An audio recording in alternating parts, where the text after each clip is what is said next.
Hello students, कैसे हो आप सब। उम्मीद करता हूं आप और आपकी जो स्टडी है वो बहुत अच्छी चल रही है। आज की वीडियो में हम एक्सरसाइज जो आपकी 1.1 है, चैप्टर नंबर जो रिलेशन एंड फंक्शन है, चैप्टर नंबर 1 क्लास 12th में, उसकी हम एग्जांपल्स को जो है वो एकदम फोड़ने वाले हैं। मतलब ये एग्जांपल्स जो है ना वो ये हमारे लिए बहुत ईजी रहने वाली हैं। बिलीव मी, अगर आपने मेरी लास्ट वीडियो देखी है तो आज की वीडियो जो जितनी भी एग्जाम्पल्स हैं ये आपको बहुत ईजी लगने वाली हैं।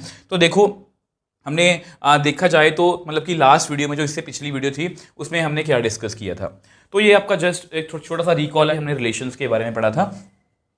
तो अगर हम यहाँ पर देखें तो कार्टेशियन प्रोडक्ट के बारे में सबसे पहले हमने पढ़ा था, ठीक है। ये बहुत इंपॉर्टेंट है, रिलेशन क्या होता है। अब उसके बाद देखो ध्यान से, मैंने रिलेशन को बहुत अच्छे से डेफिनेशन को फील करवाया था। और फिर इसके बाद टाइप्स ऑफ रिलेशन, ये दोनों रिलेशन भी मैंने आपको फील करवाए थे। ये आपकी क्लास 12th का टॉपिक है। और सबसे इंपॉर्टेंट रिफ्लेक्सिव, इसको याद रखना है, सिमेट्रिक, ट्रांसलेटिव। अगर आपको ये तीनों क्लियर है, आपको पता है, तब हम उसको इक्विवेलेंस बोलते हैं। इसी के क्वेश्चंस हम आज को टैकल जो है वो करने वाले हैं। ये हमारे लिए बहुत ईजी है। अब ये जो बहुत इंपॉर्टेंट चीज़ें मैंने आपको बताई हैं ये आपके एमसीक्यूज़ के लिए हैं। अगर आप एमसीक्यूज़ को, केस स्टडीज़ को अच्छे से करना चाहते हो, देखो मैं हमेशा जो लेक्चर है वो हमेशा उसी तरह से प्रिपेयर करता हूँ कि आपको अपने नए पैटर्न के अकॉर्डिंग, नए सिलेबस के अकॉर्डिंग ऐसा ना लगे कि हम कहीं पर पीछे रह रहे हैं, ठीक है। तो ऐसा करते हैं, हम आज की वीडियो को स्टार्ट करते हैं। तो ये देखो आपकी फर्स्ट एग्जाम्पल है, बहुत थ्योरेटिकल है, बहुत ईजी है, बातें ज़्यादा होंगी, लिखना कम पड़ेगा। तो देखो फर्स्ट एग्जाम्पल में क्या है, यहाँ पर हमें दिया हुआ है कि let A B the set of all student of a boys school. अब यहाँ पर ये वर्ड इंपॉर्टेंट है, यहाँ पर बॉयज स्कूल की बात हो रही है। Show that the relation R A is given by R, A B A is sister of B is empty relation. R dash, एक रिलेशन दिया हुआ है A B, the difference between the heights of A and B is less than 3 metres is universal relation. तो ध्यान से देखो, empty relation और universal relation की बात हो रही है। जिन बच्चों ने लास्ट वीडियो देखी है और सिर्फ मैंने डेफिनेशन नहीं करवाई, आपको फील करवाया। तो देखो सबसे पहले हमारे फर्स्ट रिलेशन की बात करते हैं। अब रिलेशन क्या है, रिलेशन जो है वो किस तरह से डिफाइन है। आप खुद बोलोगे सर हमें तो आंसर आता है, जस्ट मैं आपके लिए लिखवा रहा हूँ कि आपको लिखना कैसे है। ए इज, वैसे इसका आंसर आप सभी को पता होगा, ए इज सिस्टर ऑफ बी।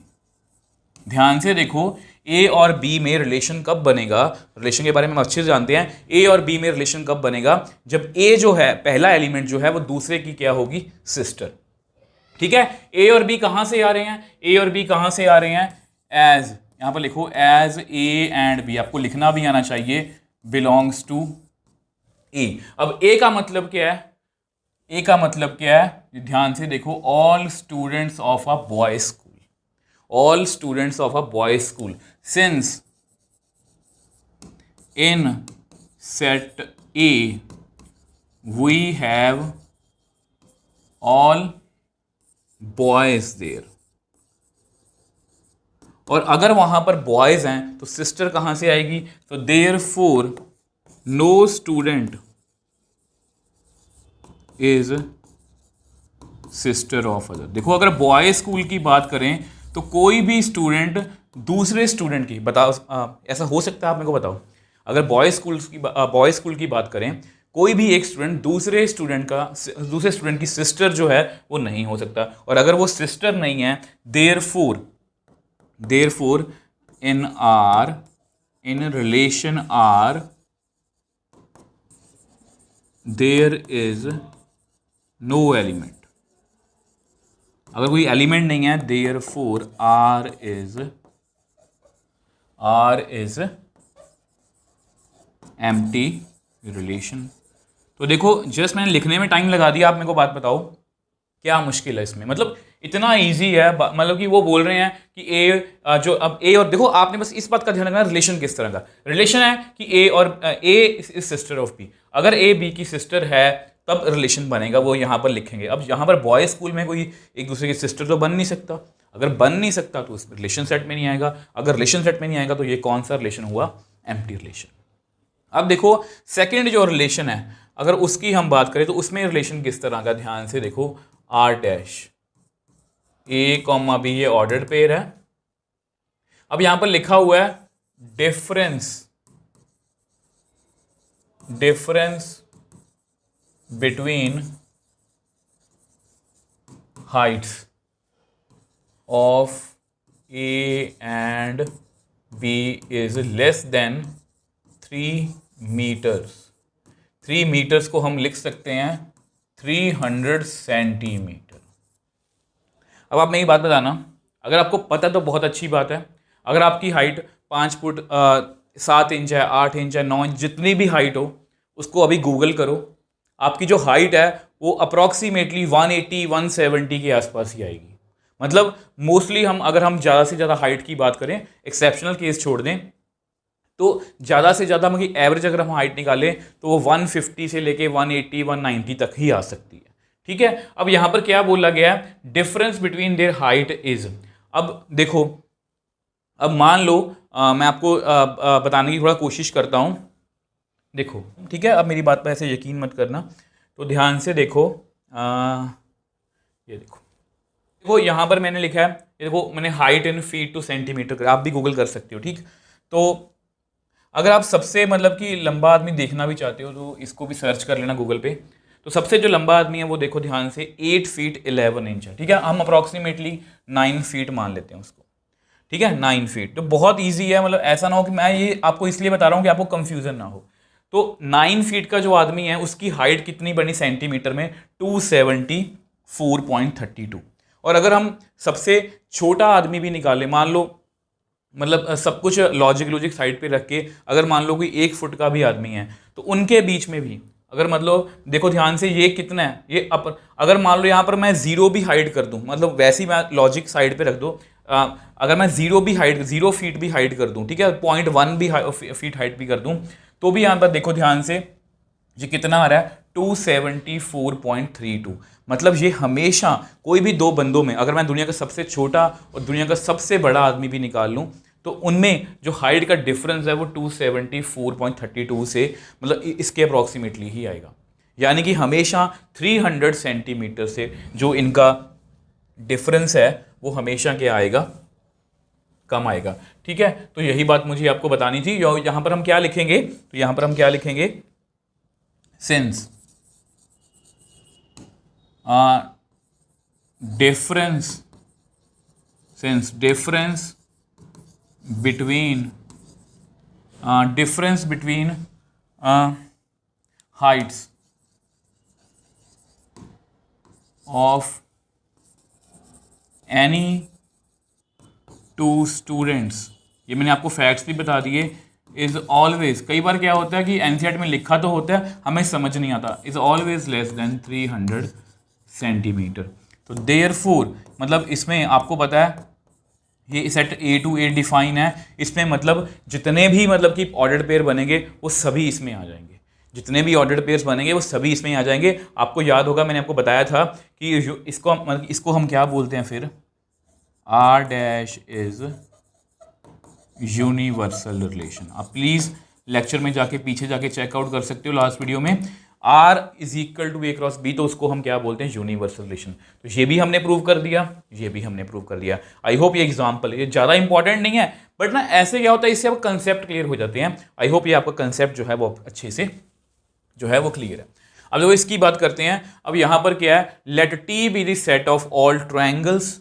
ठीक है, यहाँ पर किसका सेट दिया हुआ है, ऑल ट्रायंगल्स। ठीक है, इसे शायद थ्योरेटिकल क्वेश्चन है। In a plane with R a relation in T given by. अब रिलेशन कैसा डिफाइन है कि T1 T2 is congruent to T2, show that R is an equivalence relation. तो हमारा क्वेश्चन जो है जो इंपॉर्टेंट है वो आ चुका है। थ्योरेटिकल सा क्वेश्चन है, पेपर में आपको 4 मार्क्स में 5 मार्क्स में कहीं पर भी आ सकता है। ठीक है, अब देखो सबसे पहले कॉन्ग्रुएंस का मतलब क्या होता है। देखो कॉन्ग्रुएंट का मतलब क्या है, मैं आपको वैसे ही समझा देता हूं पहले। देखो कॉन्ग्रुएंट का मतलब क्या है, मान लो एक ट्रायंगल है, ठीक, अगर ये कोई ट्रायंगल है तो कॉन्ग्रुएंट किसको बोलते हैं,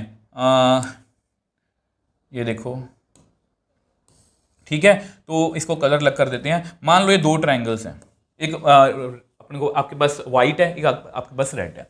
अगर ये दोनों ट्रायंगल्स एक दूसरे के बिल्कुल सेम हो, मतलब कि एक दूसरे के ऊपर आ जाएं, ठीक है, तो उसको हम क्या बोलते हैं, कॉन्ग्रुएंट ट्रायंगल्स। मतलब वो बिल्कुल सेम है। कॉन्ग्रुएंट का मतलब आप समझ गए, अगर दो ट्रायंगल्स बिल्कुल सेम है तो उसको हम क्या बोलते हैं, कॉन्ग्रुएंट। ठीक है, अब रिलेशन हमारा डिफाइन है तो पहले रिलेशन को लिख लेते हैं। तो रिलेशन क्या है हमारा, रिलेशन है जी हमारा कि T1 और T2 में रिलेशन तब बनेगा जब T1 इज कॉन्ग्रुएंट। कॉन्ग्रुएंट अगर आपको मुश्किल लग रहा है तो इसको ये पढ़ लो कि आइडेंटिकल। ठीक है, अब देखो सबसे पहले किसकी बात करेंगे, सबसे पहले हम बात करेंगे रिफ्लेक्सिव की। ठीक है, अब थोड़ा सा दिमाग पर जोर डालो, मैं यहाँ पर साइड पे लिख लेता हूँ। रिफ्लेक्सिव मैंने अब क्या बताया था, for every A belongs to A comma A belongs to R, मतलब एक एलिमेंट का खुद के साथ रिलेशन जो है वो होना चाहिए। अब इसको मैं आपको, जैसा कि मैं आपको बोलता हूँ, ये क्वेश्चन प्योरली इमेजिनेशन बेस्ड है। ये जो क्वेश्चन है ये प्योरली इमेजिनेशन बेस्ड है। तो अब आप देखो, अब ऐसा करो, एक एलिमेंट ले लो, let T1 belongs to T। देखो हमारा सेट T है, ठीक है, उसमें से मैंने एक ट्रायंगल ले ली। ठीक है, अब ये ट्रायंगल को बना भी लेते हैं हम, ये ट्रायंगल को मैं आपके सामने बना के भी दिखा देता हूँ। ठीक है, तो ये रही आपकी ट्रायंगल। ठीक है, अब ये कौन सी ट्रायंगल है, ये कौन सी ट्रायंगल है, T1। ठीक है, तो अगर आपको पता है अगर मैं इसका मतलब कि ध्यान से देखो, इसका मैं अगर क्लोन मतलब इसके जैसे सेम बना दूँ तो ये भी T1 है, ये भी क्या है, ये भी क्या है हमारी T1। इसको समझने की कोशिश करना। तो अगर इसको मैं उठाऊं, इसको मैं इसके ऊपर लेके जा सकता हूं। ठीक है, तो यानी कि मैं क्या लिखूंगा, सिंस, अब लिखना कैसे है, since we know every triangle is always congruent to itself, therefore T1, belongs to R।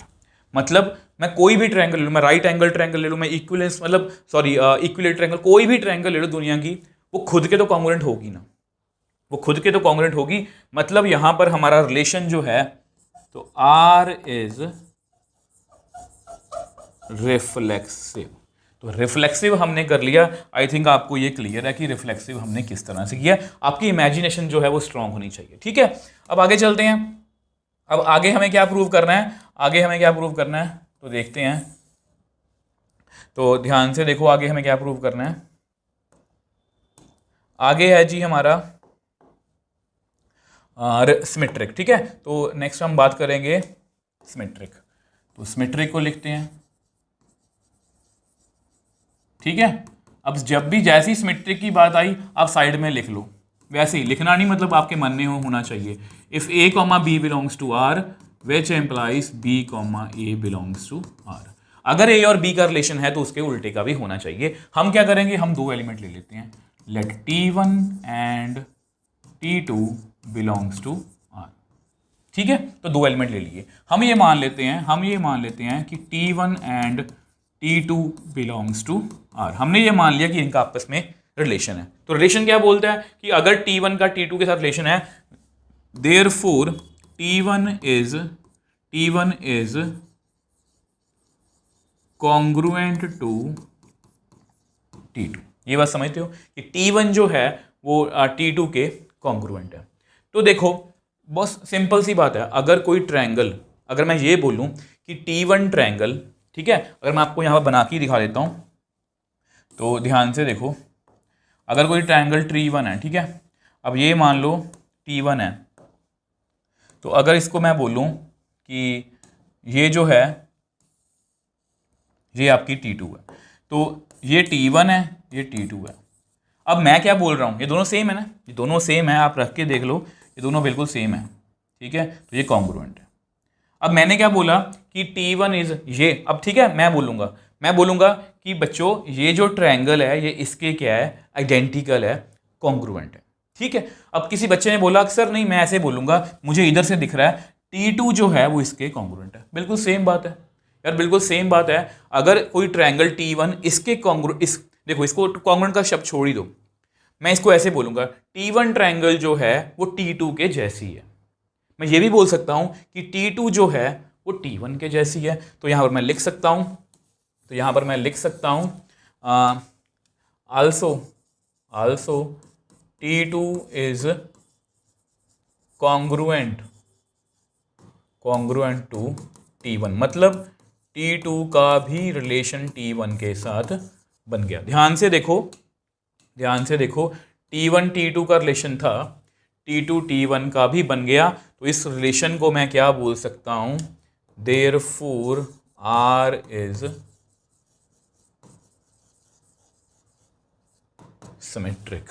ठीक है, रिफ्लेक्सिव भी समझ में आ गया, सिमेट्रिक भी समझ में आ गया।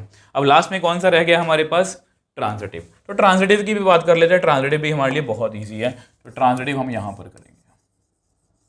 ठीक है, कुछ रूल्स बता रहा हूं धीरे धीरे करके, मतलब लास्ट में आपको याद होगा, लास्ट सेक्शन में आपको इक्विवेलेंस क्लास की बात की थी, उसके बारे में डिस्कस करेंगे। तो देखो, रिफ्लेक्सिव आएगा तो एक एलिमेंट लेना है, सिमेट्रिक आएगा तो दो एलिमेंट लेने हैं, और अगर ट्रांजिटिव आएगा तो कितने एलिमेंट लेने हैं, तीन। तो हम क्या लिखेंगे, let T1 T2 and T3 belongs to T। मैंने तीन एलिमेंट ले लिए।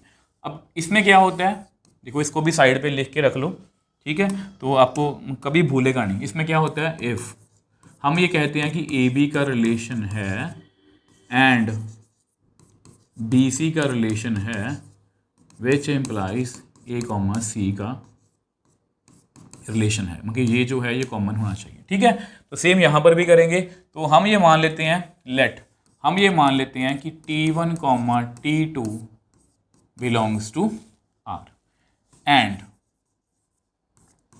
T2 कॉमन रख लो, T2, T3 belongs to R। ठीक है, अब इसको भी मैं आपको समझाने की कोशिश करूंगा, ऐसा ही नहीं कि वैसे ही बोल देंगे हम। देखो ध्यान से, ये आपकी T1 ट्रायंगल है, ठीक है, तो अब ये आपकी T2 ट्रायंगल है। थोड़ा चेंज कर देते हैं, जैसे ऑरेंज है ये, ठीक है, और ये जो है ये आपकी मान लो T3। ठीक है, तो अगर मैं लिखूं, ये T1 है, ये T2 है, ये T3 है। ठीक, अब आपको पता है कि T1 जो है वो T2 के क्या है, कॉन्ग्रुएंट है। इसका मतलब क्या है, T1 जो है T2 के कॉन्ग्रुएंट है। ठीक है, तो यानी कि इस ट्रायंगल को इस ट्रायंगल को मैं इसके ऊपर रख सकता हूं। ठीक, और T2 जो है वो T3 के कॉन्ग्रुएंट में सेम ट्रायंगल नहीं है, जो इनकी इस ट्रायंगल को मैं इसके ऊपर रख सकता हूं। ठीक है, अब ये इसके भी कॉन्ग्रुएंट है, ये इसके भी कॉन्ग्रुएंट है, मतलब इस वाली ट्रायंगल को भी मैं इसके ऊपर जो है, ध्यान से देख लो, मैं रख सकता हूं। तो यानी कि ये भी आपस में क्या होंगी, कॉन्ग्रुएंट। अब लिख के देख लेते हैं कि लिखेंगे कैसे, T1 is, which implies T1 is congruent to T2 and T2 is congruent to T3, तो which implies T1 is congruent to T3, which implies T1, T3 का रिलेशन जो है बन गया। ध्यान से देखो, T1 T2 का था, T2 T3 का था, तो हमारे पास T1 T3 का बन गया। तो इसको मैं क्या बोलूँगा, therefore मैं कहूँगा therefore R is transitive। अब हमारा जो R है वो लास्ट पेज पे देख लो, रिफ्लेक्सिव भी था, सिमेट्रिक भी है और ट्रांजिटिव भी आ गया। तो therefore R is an equivalence relation। I think इसको आप समझ पाए। देखो कुछ भी मुश्किल नहीं है, बस थ्योरेटिकल क्वेश्चन है। बस मैंने अपनी कोशिश की है कि मैं थोड़ा इसमें ऐसी चीज़ें डाल पाऊँ कि आप उसको समझ पाओ, उसको फील कर पाओ। ठीक है, तो मोस्टली क्वेश्चन जो ऐसे होते हैं वो थ्योरेटिकल होते हैं। अब नेक्स्ट क्वेश्चन की बात करते हैं। तो नेक्स्ट एग्जांपल क्या है हमारी, let L be set of all lines in a plane. ठीक है, अब यहाँ पर लाइंस की बात हो रही है, अब यहाँ पर किसकी बात हो रही है, लाइंस की बात हो रही है, set of lines. R B the relation, वो डिफाइन है, कैसे डिफाइन है, L1 L2, L is perpendicular to L2, show that R is symmetric but neither reflexive nor transitive। अगर यहाँ पर कुछ भी और लिखा हो कि चेक करो वो इक्विवेलेंस है या नहीं, कुछ भी दे सकते हैं। तो हमें कुछ नहीं करना, हमें सबसे पहले अपना रिलेशन लिखना है। तो रिलेशन कैसा है, वही लिखो, L1, L2, L1 is perpendicular to L2। ये हमारा रिलेशन है। अगर दो लाइंस परपेंडिकुलर होंगी तो वो आपस में रिलेशन सेट में आ जाएंगी। ठीक है, तो सबसे पहले क्या देखना है हमें, वही बात रिफ्लेक्सिव। ठीक है, तो रिफ्लेक्सिव चेक करते हैं, क्योंकि उन्होंने कहा कि ये रिफ्लेक्सिव नहीं है तो चेक तो करना ही पड़ेगा ना। अब रिफ्लेक्सिव के लिए हमें क्या करना है, एक एलिमेंट लेना है, late L1 belongs to L। मैंने एक लाइन मान ली। ठीक है, अब लाइन भी मैं आपको करके दिखा देता हूँ, ऐसा नहीं है कि अब देखो ये लाइन है, तो ये एक लाइन है। ठीक है, तो ये एक क्या है हमारी लाइन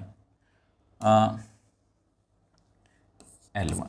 ठीक, अब क्या अगर मैं इसके जैसी एक और लाइन बना दूं, ठीक है, इसके जैसी एक और लाइन बना दूं, ये एक और लाइन है।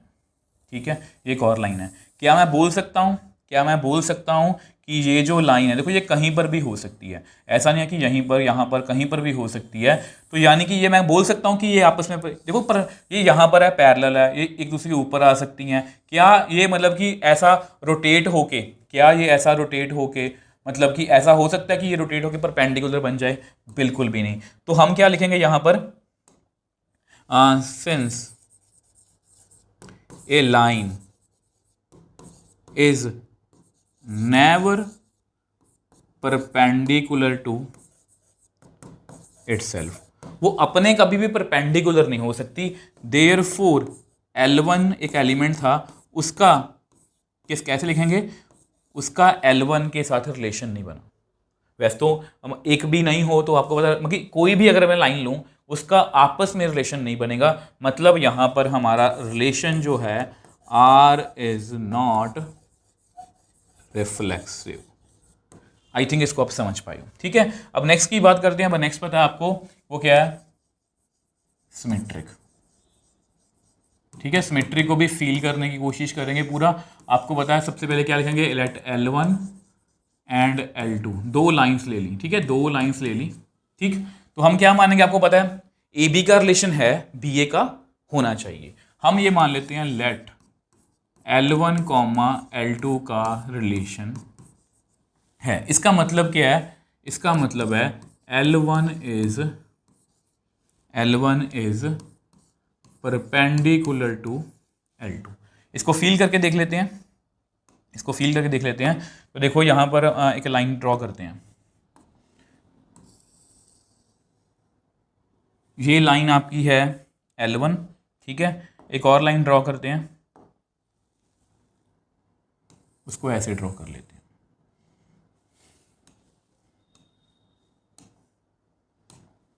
ठीक है, अब ये आपकी L1 है। ठीक है, और इसकी अगर हम बात करें, ये आपकी L2 है। अब क्लियरली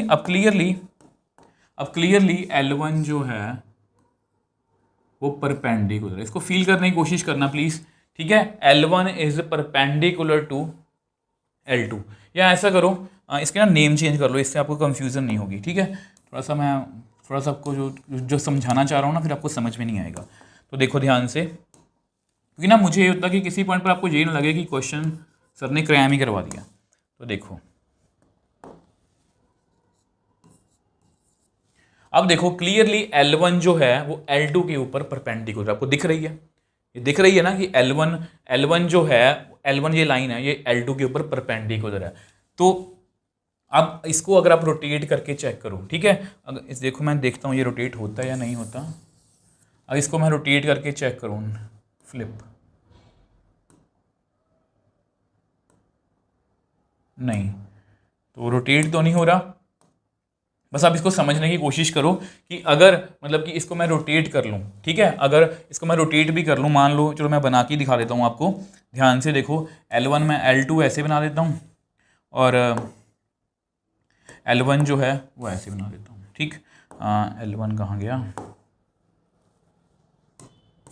ये आपकी L1 है, तो ये भी परपेंडिकुलर है, तो ये परपेंडिकुलर है, तो ये भी परपेंडिकुलर है। यानी कि यहाँ पर मैं लिख सकता हूँ which implies L1 is perpendicular to L2, therefore L2 is also perpendicular to L1। मैं ये बोल सकता हूँ, अगर कोई लाइन L1 के परपेंडिकुलर है तो L1 भी उसके परपेंडिकुलर है। तो therefore इसका भी रिलेशन है। देखो मेन सारी समझने वाली बात यही है, देखो ध्यान से, लैंग्वेज L1 L2 के परपेंडिकुलर थी, L2 भी L1 के परपेंडिकुलर आ गई, तो देयरफॉर मैं बोल सकता हूं R इज सिमेट्रिक। ठीक है, R हमारा जो है वो सिमेट्रिक है, रिफ्लेक्सिव नहीं है। Symmetric neither reflexive not transitive. तो ट्रांजिटिव जो है उसको हम नेक्स्ट पेज पे चेक कर लेते हैं। तो ट्रांजिटिव में देखते हैं क्या होता है। ठीक है, अब ट्रांजिटिव में आप मेरे को बताना, ट्रांजिटिव में आप मेरे को बताना कितने एलिमेंट लेने हैं। Yes, 3। Let L1 L2 and L3 belongs to L। ठीक है, 3 मैंने लाइंस ले ली। ठीक है, अब आपको पता है लेट हम क्या लिखेंगे, L1 L2 belongs to R। ठीक है, and L2 L3 belongs to R। हमें चेक क्या करना है, हमें चेक करना है कि L1 का L3 से रिलेशन बनना चाहिए। हमें यही चाहिए, यहाँ पर पहुँचना है ना हमें। अब देखो इसको समझने की कोशिश करते हैं। एक लाइन हम ऐसा करते हैं, सबसे पहले L1 बना लेते हैं। ये L1 है, ये लाइन कौन सी है, ये लाइन है जी आपकी L1। अब L1 किसके परपेंडिकुलर है क्वेश्चन के अकॉर्डिंग, L2 के। ठीक है, L2 को भी बना लेते हैं, L2 को ऐसा करते हैं, ये देखो जी L2। ठीक, तो ये आपकी कौन सी लाइन है, L2। ये आपस में क्या है, परपेंडिकुलर। मेन बात है कि आपको फील आना चाहिए। अब इसके बाद बात करते हैं, तो अब इसके बाद L3। अब यहां पर देखो L1 L2 के परपेंडिकुलर है, L2 जो है L2 किसके परपेंडिकुलर है, L3 के। तो L3 में जो लाइन बनेगी वो किस तरह से बनेगी, वो कुछ इस तरह से बनेगी। ठीक है, तो यानी कि यहां पर अगर आप देखो तो ये इसके परपेंडिकुलर। ठीक है, तो ये लाइन कौन सी है हमारी, ये लाइन कौन सी है, ये L3 है। अगर आप डायग्राम को ध्यान से देखो, L1 जो है वो L2 के परपेंडिकुलर है, L2 जो है वो L3 के परपेंडिकुलर है। बट यहां क्या लिखेंगे, but L1 and L3 are parallel to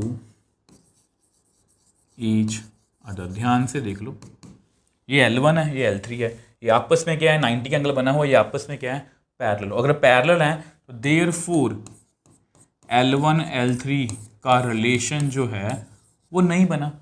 L1 L2 का था, L2 L3 का था, तीसरा पेयर नहीं मिला, तो R इज नॉट ट्रांजिटिव। बस हमारा क्वेश्चन जो है वो हो गया। तो देखो एक बार जल्दी से देखो, कोई भी लाइन अपने परपेंडिकुलर नहीं हो सकती और रिफ्लेक्सिव नहीं है। L1 L2 के परपेंडिकुलर है तो L2 भी L1 के परपेंडिकुलर है। अब यहाँ पर वही पैरेलल कंसेप्ट, ये दोनों परपेंडिकुलर है, ये दोनों आपस में परपेंडिकुलर है, तो ये आपस में क्या हुई, पैरेलल। तो इस तरह से हमने इस क्वेश्चन को भी जो है बहुत ईजिली सॉल्व कर लिया। तो नेक्स्ट क्वेश्चन क्या है, show that the relation are in the set 1 2 3 given by, ये बहुत इंपॉर्टेंट है, इज रिफ्लेक्सिव। मगर ये क्वेश्चन ना, मतलब कि ये मान के चलो कि ये हमने बेसिक में ही सीख लिया था। देखो ध्यान से कैसे। ठीक है, अब रिलेशन हमें दिया हुआ, ठीक है, पहले सेट लिखो। सेट कौन सा है हमारा, लेट ए सेट मान लेते हैं, 1 2 3। अब रिलेशन कैसा है उसको भी लिखो। मगर ना ये क्वेश्चन तो मैंने आपको बहुत अच्छे से करवाए थे। 1,1 जिन बच्चों ने वीडियो देखी है, 2,2 3,3 1,2 2,3 सारे एलिमेंट्स लिख लिए। अब सबसे पहले देखो ध्यान से, अब सबसे पहले हम बात करेंगे रिफ्लेक्सिव की। रिफ्लेक्सिव में क्या होता है, हर एक एलिमेंट का रिलेशन जो है वो खुद से होना चाहिए। ए में कितने एलिमेंट है, 1 का रिलेशन 1 से है, 2 का रिलेशन 2 से है, 3 का रिलेशन 3 से है। तो R इज, मैं क्या लिखूंगा, R is reflexive as R contains, ये एक्सप्लेनेशन आपको देनी पड़ेगी, एज R कंटेन्स 1,1 2,2 एंड 3,3। तो रिफ्लेक्सिव तो हमारा बहुत ईजिली जो है वो हो गया। सिमेट्रिक की बात करते हैं। सिमेट्रिक में क्या होता है, अगर ए बी का रिलेशन है, अगर ए बी का रिलेशन है तो बी कॉमा ए मतलब उसका उल्टा भी होना चाहिए। कैसे चेक करेंगे, 1 1 का उल्टा 1 1, 2 2 का उल्टा 2 2, 3 3 का उल्टा 3 3, 1 2 का उल्टा 2 1 नहीं है। तो यहां पर हम क्या करेंगे, R is not symmetric as 1 2 belongs to R but 2 1। जिन्होंने बच्चों ने मेरी वीडियो देखी है ना, उनको पता कि इस क्वेश्चन में हमें काफ़ी हेल्प मिलेगी। 1 2 तो है बट 2 1 नहीं है, तो ये सिमेट्रिक नहीं है। ठीक है, लास्ट कौन सा रह गया, लास्ट रह गया जी हमारा, लास्ट रह गया हमारा ट्रांजिटिव। ठीक है, तो ट्रांजिटिव की बात करते हैं।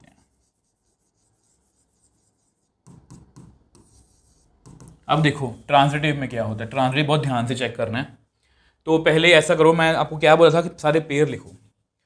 यहाँ पर लिखो 1 1, दूसरा पेयर है 2 2, तीसरा पेयर है 3 3, फिर है 1 2, फिर है 2 3।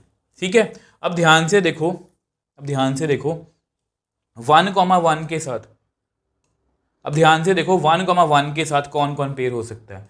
यहाँ पर पेयर हो सकता है 1 1, इसको चेक करने की जरूरत ही नहीं है, डबलेट को चेक किया ही ना करो। ठीक है, इसके साथ और कौन पेयर हो सकता है 1 2। ठीक है, यहाँ से क्या बनेगा, बहुत ध्यान से सुनना, यहाँ से क्या बनेगा 1 2। ठीक है, तो ये हमारे रिलेशन सेट में है 2 2।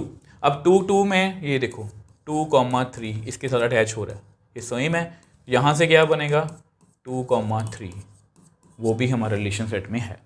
3 3 किसके साथ पेयर बना ही नहीं रहा, क्योंकि यहाँ पर 3 नहीं है, चेक ही नहीं करेंगे। 1 2 की बात करते हैं। 1 2 जो है, ध्यान से देखो, वो 2 3 के साथ पेयर बना रहा है, ये सेम है।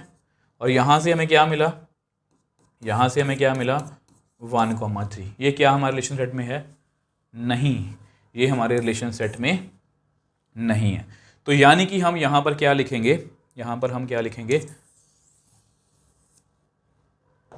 यहाँ पर हम क्या लिखेंगे, मैं लिख देता हूँ, देखो ध्यान से, as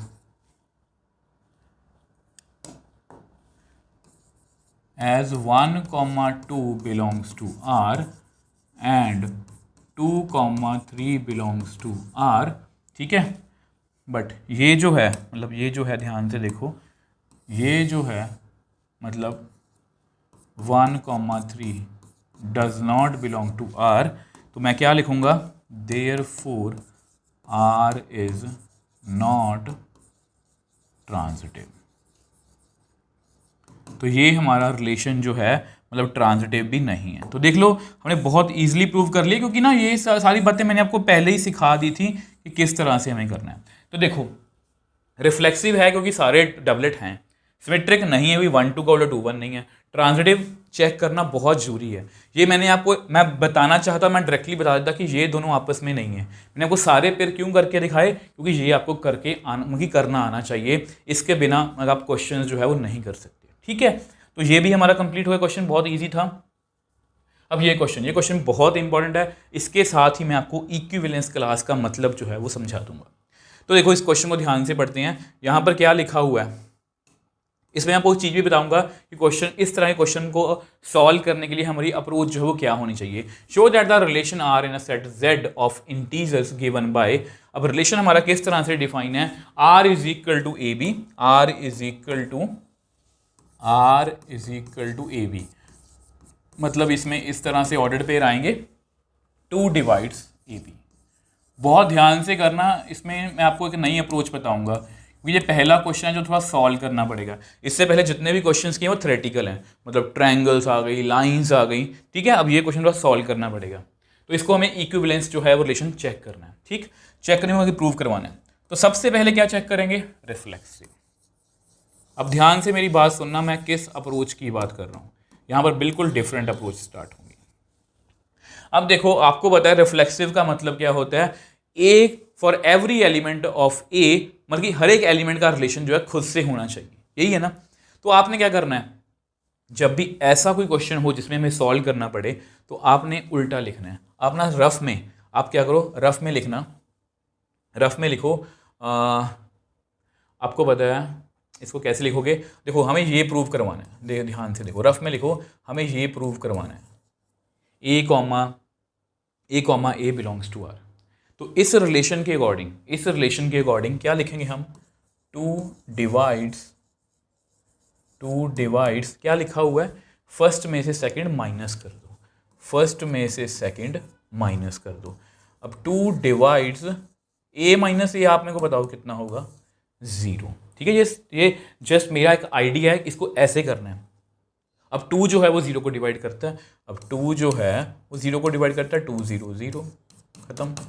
ठीक है, यानी कि हर एक नंबर जो है वो 0 को डिवाइड करता है। तो यानी कि हमारी जो अप्रोच है क्वेश्चन को सॉल्व करने की, पता कैसी होगी, ये मैंने आपको एक तरीका बता दिया, इसको उल्टा, इसको हमने ऐसे देखा, सॉल्व कैसे करेंगे, ऐसे। हम कहाँ से स्टार्ट करेंगे, देखो ध्यान से, अब मेरी बात सुनना, हम कहाँ से स्टार्ट करेंगे, we know two always divides 0, two हमेशा 0 को डिवाइड करता है। अब जानबूझ के मैं लिखूंगा which implies two also divides A minus A. एक ट्रिक है, मैंने जानबूझ के बी माइनस बी भी लिख सकता हूँ, बट मुझे पता है, सॉरी यहाँ पर एलिमेंट लिखना भूल गया, लेट एक एलिमेंट मान लो ए बिलोंग्स टू जेड, तो एक इंटीजर मान लिया, तो 2 आल्सो डिवाइड्स ए माइनस ए। ठीक है, अगर 2 ए माइनस ए को डिवाइड कर रहा है, इसका मतलब ए कॉमा ए का रिलेशन जो है वो बन गया, इसका मतलब आर इज क्या हो गया, यस, रिफ्लेक्सिव। ठीक है, तो आर हमारा क्या हो गया यहाँ पर, रिफ्लेक्सिव। ध्यान से फिर से मेरी बात सुनना, मैंने क्या बोला आपको, जब भी ऐसा क्वेश्चन हो जो प्रूव करवाना है ना, उसको एक बार लिख के देख लो। ठीक, तो इसको एक बार इरेज कर देता हूँ मैं। ठीक है, अब इसके बारे में बात करेंगे हम, अब इसके बारे में हम बात करेंगे सिमेट्रिक के बारे में।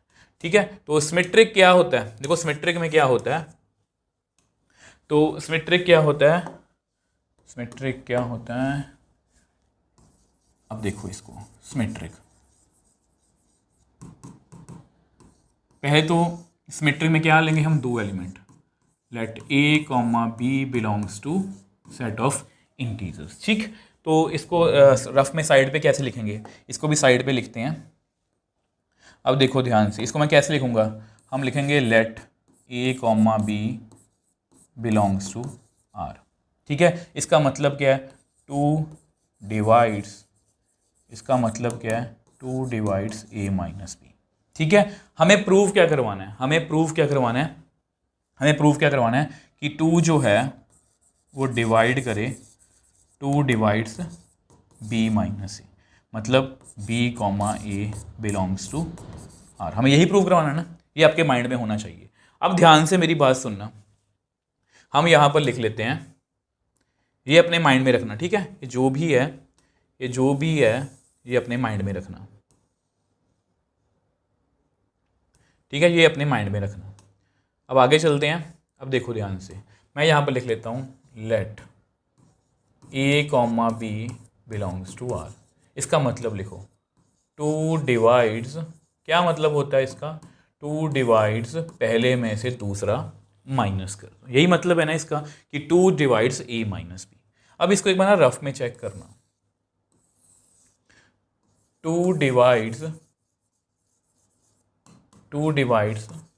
4, हमें पता है कि 4 को 2 डिवाइड करता है, 2 आल्सो डिवाइड्स -4, 2 -4 को भी डिवाइड करेगा। ठीक है, 2 -4 को भी डिवाइड करेगा, सेम यहाँ पर भी करते हैं। अगर 2 इसको डिवाइड कर रहा है, तो 2 जो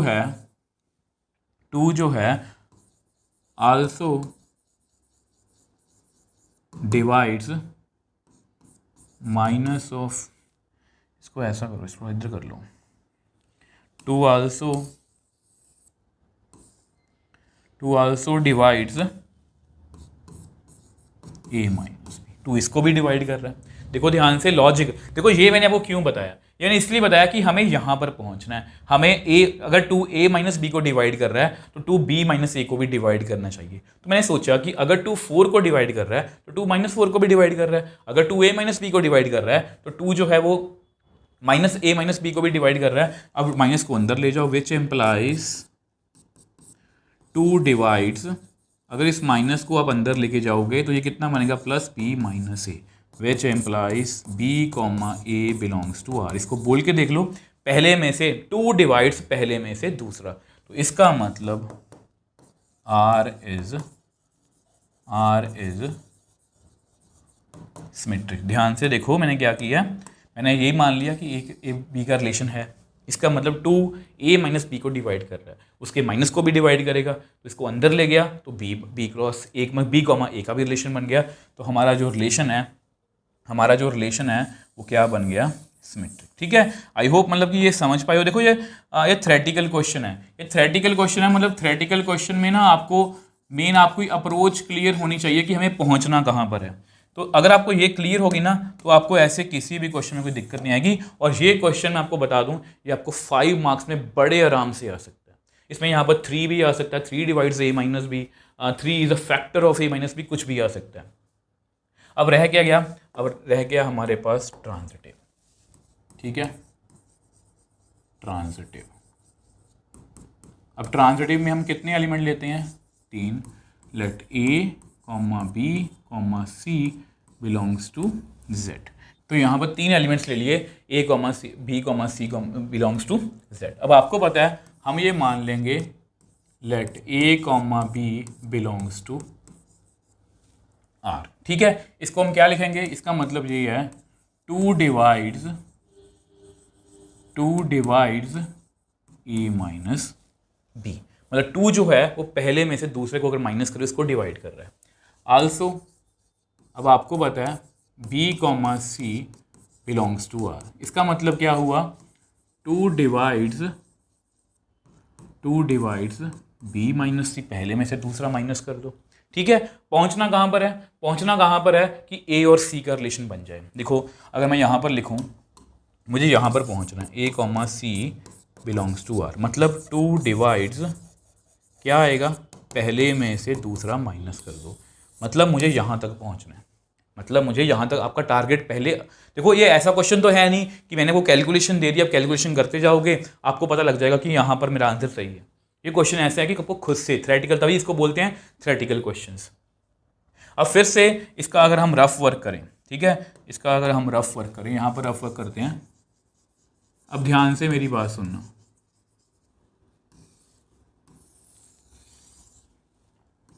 यहाँ मैं लिखूँ 2 डिवाइड्स,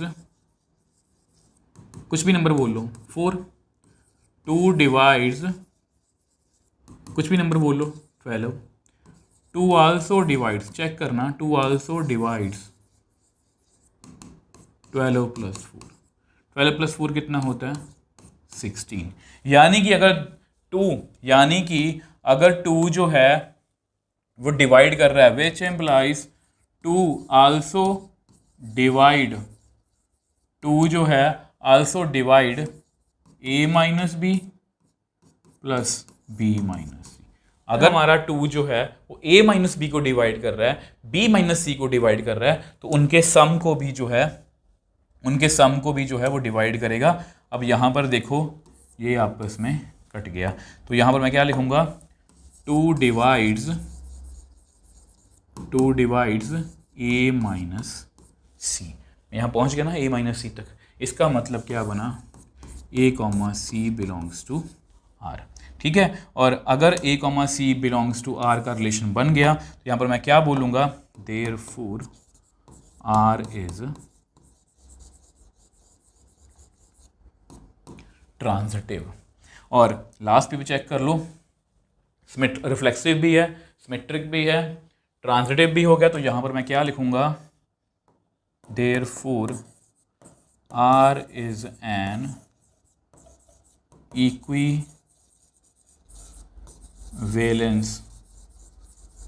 relation। तो देख लो कितना इजीली हमने इसको सॉल्व कर लिया। बस इसमें जो मैंने आपको अप्रोच बताई है उसका प्लीज़ आप ध्यान रखोगे कि आपने पहले ही रफ में करके चेक कर लेना है कि मुझे पहुंचना कहाँ पर है। यहाँ पर भी हमने वही किया, हमने पहुंचना कहाँ पर है। और ऐसे ज़्यादा क्वेश्चंस नहीं है, अगर आपको ये क्लियर हो गया आप ऐसा कोई भी क्वेश्चन कर सकते हो। 4 divides a minus b, 5 divides a minus b, 7 divide, कुछ भी आ जाए आप इसको आसानी से कर सकते हो। अब देखो अगर हम नेक्स्ट बात करें ना, ये देखो ध्यान से मैंने क्या लिखा हुआ है, इक्विवेलेंस क्लास। अब देखो ये इक्विवेलेंस क्लास जो है ये ना पहले इतना इंपॉर्टेंट नहीं होता था, आज से 2-3 साल पहले। बट अब जैसे जैसे आपका पैटर्न चेंज हो रहा है, जैसे आपको केस बेस्ड क्वेश्चन या रीजन असर्शन के क्वेश्चन या एमसीक्यूज ज़्यादा आ रहे हैं, तो ऐसे क्वेश्चंस आपको पेपर में पूछे गए हैं। ठीक है, इसलिए मैंने यहाँ पर इसको स्पेशली डिस्कस किया कि ये आपको पता होना चाहिए। अब इसको पहले इसलिए डिस्कस नहीं किया फिर आपको कंफ्यूजन होगी, इसलिए इसको मैंने बेसिक में इंक्लूड नहीं किया। इक्विवेलेंस क्लास देखो ये सब मतलब मैंने लिखा है, जो भी लिखा है बुक की नॉलेज मतलब बुक में से लिखा है, बट इसको मैं आपको अपने तरीके से एक्सप्लेन कर दूंगा। Given an arbitrary equivalence relation are in arbitrary set x, r divides x into mutually disjoint subsets a i called subdivisions of x satisfying. ये 3 कंडीशंस दी हुई हैं। बेसिकली है कुछ नहीं है, देखो पिछला रिलेशन आपको याद है ना, ये रहा आर रिलेशन क्या है, 2 डिवाइड्स ए माइनस बी। ठीक है, मैं आपको एक्सप्लेन करने की कोशिश करता हूँ। तो यहाँ पे एक रिलेशन लिख लेते हैं हम, लेट आर कैसा है, A comma B where 2 divides A minus B. ठीक है, ए और बी कहाँ से आ रहे हैं, इंटीजर से। अब इसको अगर मैं 2 पार्ट्स में डिवाइड कर दूं, पहले मैं लिख देता हूं फिर आपको समझाऊंगा, जैसे ये, फिर बाद में आपको समझाऊंगा। ठीक है, पहले एक बार इसको एक देख लो फिर मैं आपको समझाऊंगा, एंड सो ऑन। यहां पर भी लिखता हूं,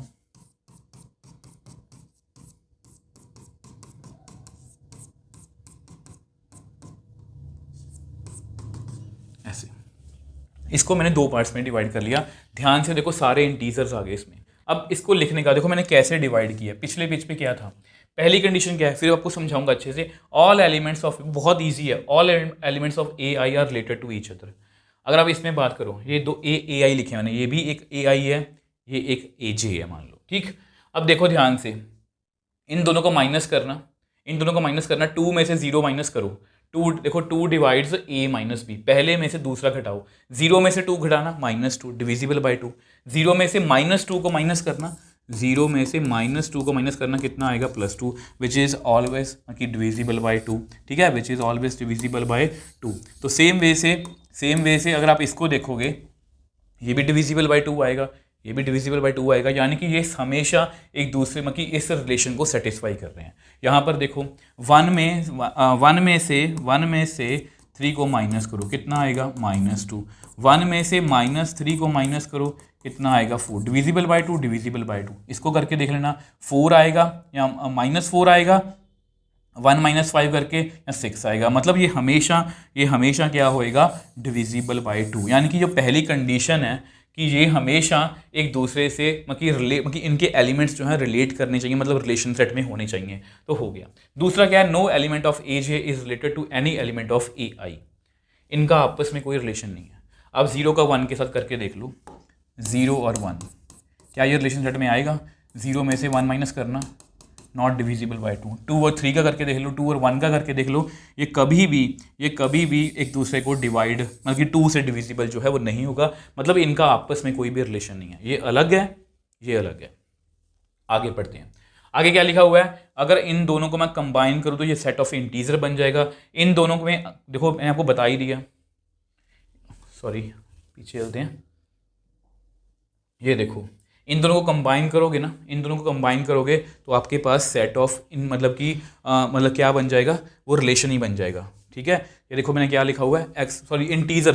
देखो अगर इनको आप कंबाइन करके लिखोगे ना तो सारे इंटीजर्स आ जाएंगे, चेक कर लेना। और अगर आप इनकी इंटरसेक्शन निकालने की कोशिश करोगे तो देखो मैंने जैसा कि बताया, इसमें अलग एलिमेंट है, इसमें अलग एलिमेंट है, मतलब ये हमेशा क्या रहेगी, खाली। ये तो मैंने आपको जस्ट बेसिक बता दिया। अगर मैं आपको बताना चाहूँ, जैसा कि मैंने आपको समझाया, इसको पेपर में क्वेश्चन कैसे आएगा, जैसे ये रिलेशन लिखा हुआ है, वो आपसे बोलेंगे, ये इसको क्या बोलेंगे,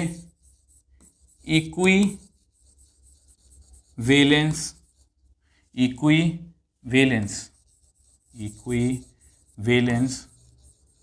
क्लास ऑफ ज़ीरो। इसको ऐसे भी लिखते हैं कि ज़ीरो की इक्विवेलेंस क्लास लिख दो। ज़ीरो के साथ कौन आएगा? +-2 +-4 +-6। ऐसा क्यों? वो मैंने यहाँ से देखा है कि वो रिलेशन सेट को सेटिस्फाई करना चाहिए। इसको हम क्या बोलेंगे? Equivalence class of 1। इसको हम ऐसे भी लिख सकते हैं।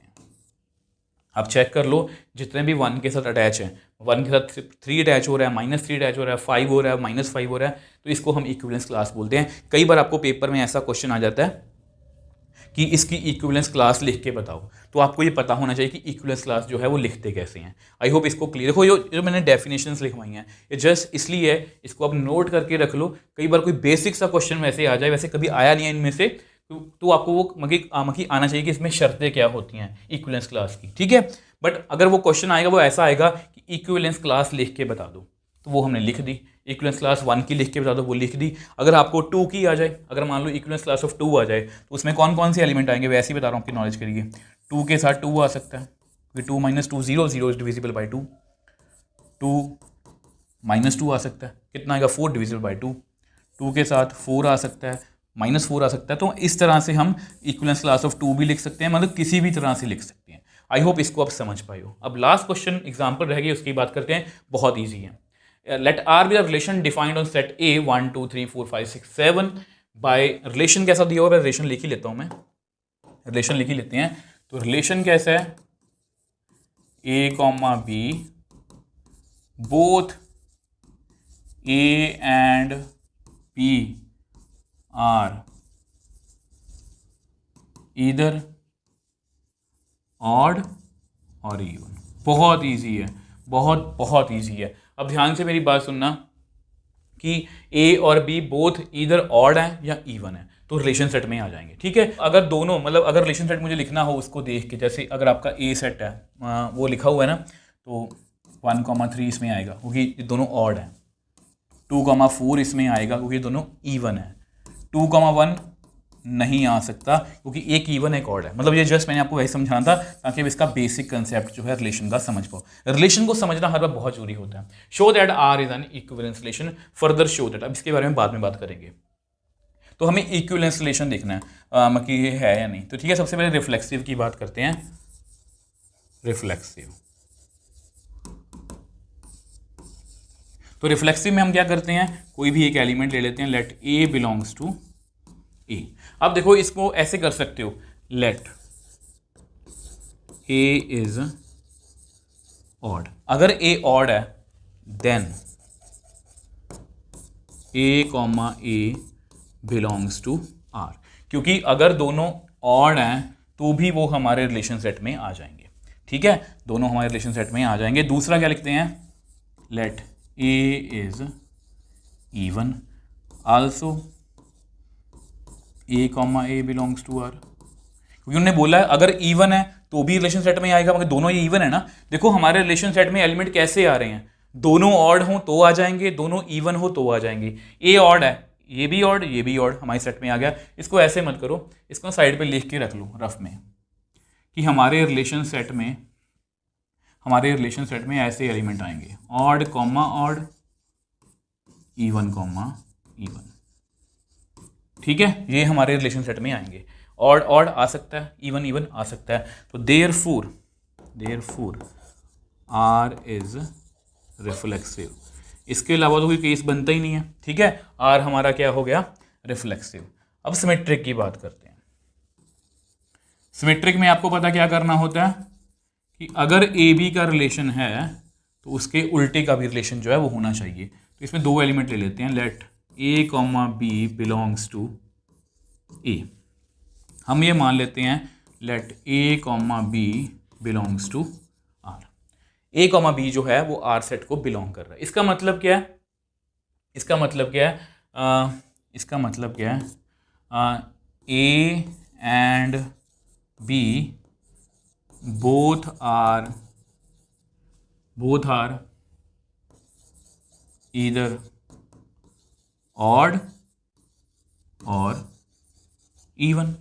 देखो अब मेरी बात को ध्यान से सुनना, इसको मैंने क्या बोला, ए बी का रिलेशन है, इसका मतलब ये है ए और बी या तो दोनों इवन होंगे या दोनों ऑड होंगे। अगर ए ऑड है तो बी भी ऑड है, अगर बी इवन है तो ए भी इवन है। समझ गए मेरी बात? तो क्या मैं इसको ऐसे नहीं लिख सकता, which implies b and a both are, ये तो वैसे ही मैंने आपको लिखने के लिए बता दिया, वैसे तो लिखने का जरूरी भी नहीं है इतना, बोथ आर ईदर ऑड और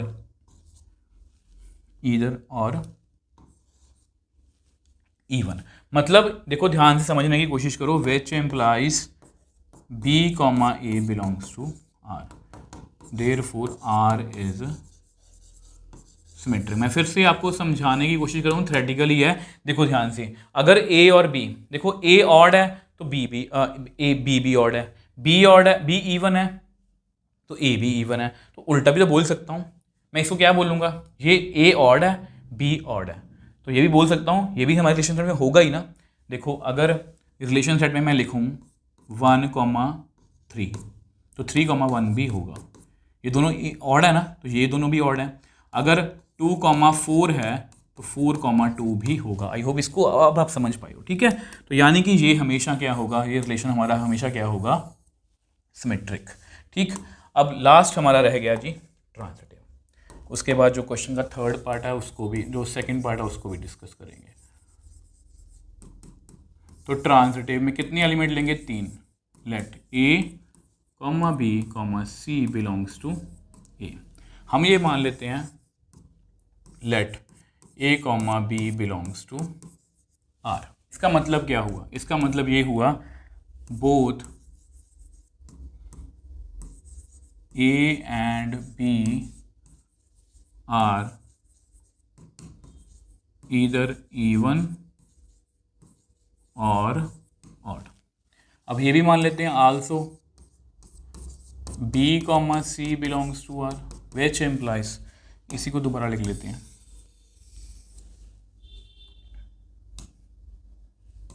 ठीक है। यहाँ मैं जस्ट थोड़ी सी करेक्शन कर देता हूँ, जैसे इसको, तो both b and c are either even और ऑड। अब इसको समझने की कोशिश करना है, प्रूव क्या करना है, ए कॉमा सी, ए और बी दोनों, मान लो ए ऑड है तो बी भी क्या होगा, ऑड। अगर बी ऑड है तो सी भी क्या होगा, ऑड, तभी वो रिलेशन सेट में है। ए इवन है तो बी क्या है, इवन, तभी वो रिलेशन सेट में है, कोई दोनों सेम होने चाहिए। और अगर बी इवन है तो सी भी क्या होगा, इवन। तो देयरफॉर, इसको लिखना हो तो क्या लिखेंगे, देयरफॉर ऑल एलिमेंट्स, इसको ऐसे मत लिखो, देयरफॉर ए बी सी, ठीक है, आर ईदर इवन और ऑड। ये तीनों जो है या तो इवन हो सकते हैं या ऑड हो सकते हैं इकट्ठे। देयरफॉर ए कॉमा सी जो है बिलोंग्स टू आर। अब देखो ए बी का रिलेशन था, अब देखो ए बी का रिलेशन था, बी सी का रिलेशन है, तो ए और सी का भी बन गया। तो देयरफॉर आर इज ट्रांजिटिव। और अगर आर हमारा ट्रांजिटिव है, ध्यान से देखो, रिफ्लेक्सिव भी था, सिमेट्रिक भी था, ट्रांजिटिव भी हो गया, तो इसको हम क्या बोल सकते हैं, देयरफॉर आर इज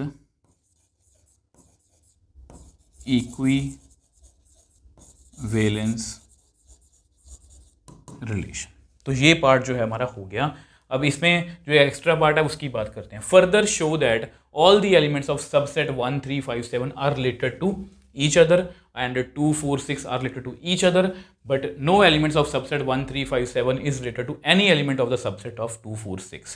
अब ये बेसिकली इक्विवेलेंस क्लास का है, ठीक है। अब पहला सबसेट कौन सा है, पहला सबसेट है 1, 3, 5, 7, ठीक है। तो अगर इस सेट में देखें, all elements of this subset is odd, ठीक है। all elements of this subset is odd, तो is odd, इसको r लिखो वैसे, are odd। तो therefore मैं क्या बोल सकता हूँ, therefore all elements are related to each other, मतलब सबका आपस में रिलेशन है। मैं 1 के साथ 3 भी लिख सकता हूँ कि ऑड है, 1 के साथ 5 भी लिख सकता हूँ, 1 के साथ 7, 3 के साथ 5, 3 के साथ 7, 5 के साथ 7, तो सारे एलिमेंट्स एक दूसरे से रिलेटेड हैं। ठीक है, अब सेकंड सेट की अगर हम बात करें तो सेकंड सबसेट जो दिया हुआ है वो हमें दिया हुआ है 2, 4, 6, यही है ना, चेक कर लो एक बार कितना है 2, 4, 6। तो आ जाओ, इसमें भी क्या लिखेंगे, all elements of this subset are even, therefore all elements are related to each other, मतलब ये आपस में एक दूसरे का अटैच है। चेक कर लो, ये सारे इवन है, 2 का 4 के साथ, 2 का 6 के साथ, 4 का 6, सभी एक दूसरे के साथ हम जो है वो लिख सकते हैं, मतलब ये बिल्कुल ट्रू है। अब उन्होंने बोला कि फर्दर जो है, मतलब अगर मैं इसको लिखूं, हमारे पास 2 सबसेट है, एक है 1, 3, 5, 7, दूसरा कौन सा है, दूसरा है हमारे पास 2, 4, 6। उन्होंने बोला कि इनका आपस में जो है वो कोई लेना देना नहीं है। अब ध्यान से देखो, इस सेट में से हमेशा कौन सा नंबर आएगा, ऑड। ठीक है, इस सेट में से कौन सा नंबर आएगा हमेशा ऑड, और इस सेट में से कौन सा आएगा, इवन। और आपको पता है अगर कुछ ऐसा है कि एक इवन है एक ऑड है, तो वो कभी भी हमारे रिलेशन सेट में नहीं आएगा। हमारे रिलेशन सेट में कौन से एलिमेंट्स आ सकते हैं, अगर दोनों ऑड हों या दोनों इवन हों। तो therefore no elements of 1, 3, 5, 7 are related to 2, 4, 6, तो इसके साथ कोई भी जो एलिमेंट है वो हमारा रिलेट नहीं कर रहा। तो इस तरह से हमने इसकी 6 की 6 एग्जाम्पल्स को सॉल्व कर लिया।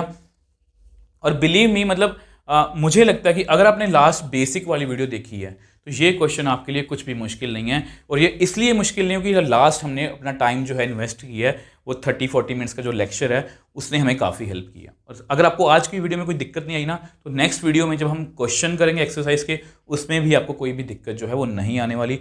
और अगर आपको वीडियो थोड़ी सी भी हेल्पफुल लगी है, अगर आपको लगता है कि इस वीडियो में हमको थोड़ी सी भी हेल्प की है, तो प्लीज़ वीडियो को लाइक कीजिए, शेयर कीजिए, नीचे कमेंट लिखिए। इन सब से मुझे मोटिवेशन मिलती है ताकि मैं और भी अच्छे से ऐसा काम जो है वो करता रहूँ। तो मिलते हैं नेक्स्ट वीडियो।